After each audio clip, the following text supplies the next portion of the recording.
opini wajar tanpa pengecualian dari BPK dan di perwakilan Provinsi Bali ini telah diraih konsisten secara terus-menerus sejak laporan keuangan pemerintah daerah Kabupaten Badung di tahun 2014 hingga tahun 2024. Hal tersebut merupakan wujud konsistensi integritas pelaporan keuangan daerah yang positif, yang menandakan bahwa pelaksanaan dan pengelolaan keuangan daerah Kabupaten Badung telah didasarkan atas 3 pilar tata kelola pemerintahan yang baik, yaitu transparansi, akuntabilitas, dan partisipatif.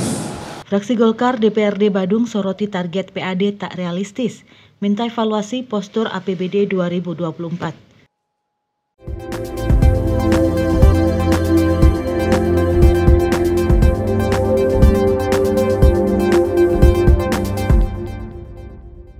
Fraksi Partai Golkar DPRD Kabupaten Badung menyoroti pentingnya penetapan target pendapatan asli daerah atau PAD yang lebih realistis dalam rapat paripurna DPRD Badung Selasa 8 Juli 2025. Rapat tersebut membahas pandangan umum fraksi-fraksi terhadap Raperda tentang pertanggungjawaban pelaksanaan APBD tahun anggaran 2024 yang digelar di ruang sidang utama gedung DPRD Badung. Made Tommy Martana Putra saat membacakan pandangan umum fraksinya menyampaikan bahwa pihaknya secara umum dapat menerima Raperda tersebut untuk ditetapkan menjadi peraturan daerah dengan sejumlah catatan penting yang perlu menjadi perhatian pemerintah Kabupaten Badung. Sesuai dengan undang-undangan bahwa APBD merupakan peraturan daerah yang telah disetujui dan ditetapkan oleh Bupati bersama DPRD, yang mana dalam penjabarannya jelas tertuang proyeksi pendapatan dan berbagai program belanja daerah yang direncanakan melalui berbagai kegiatan di masing-masing OPD. Komitmen kita bersama adalah bagaimana penyelenggaraan APBD pada tahun berkenaan mampu menuntaskan berbagai persoalan di masyarakat Kabupaten Badung. Fraksi Golkar menekankan bahwa penyusunan asumsi pendapatan dalam APBD sebaiknya tidak berlebihan.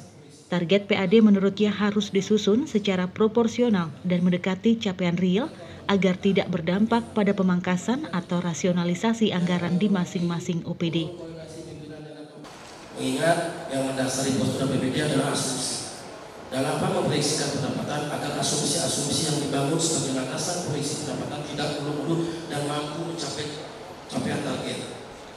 Pada tahun-tahun mendatang, kami harapkan Bupati dan jajaran dalam hal menetapkan target pendapatan sejarah dalam kurun PAD untuk lebih mendekati angka yang realistis, guna meminimalisir terhambatnya realisasi penyelenggaraan program kegiatan OPD yang disebabkan oleh rasionalisasi anggaran yang diakibatkan realisasi pendapatan asli daerah dalam kurun PAD yang jauh lebih rendah dibandingkan dengan capaian target. Lebih lanjut, fraksi Golkar juga mengingatkan agar seluruh OPD penghasil pendapatan meningkatkan profesionalisme dan memanfaatkan teknologi atau sistem aplikasi digital untuk optimalisasi penerimaan daerah serta mencegah potensi kebocoran PAD.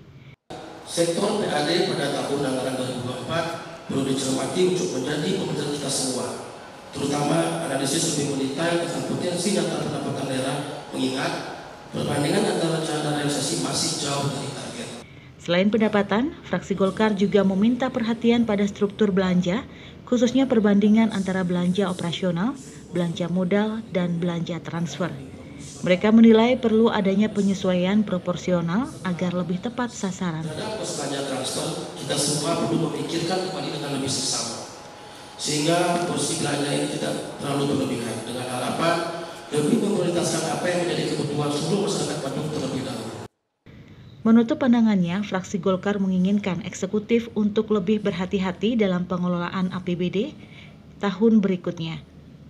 Salah satu poin yang disorot adalah pengalokasian silpa atau sisa lebih pembiayaan anggaran agar lebih efektif menjawab kebutuhan real masyarakat tiap tahun.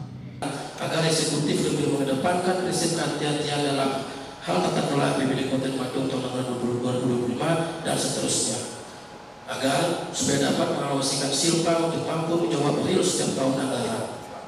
Kabar Bali Hits mengabarkan.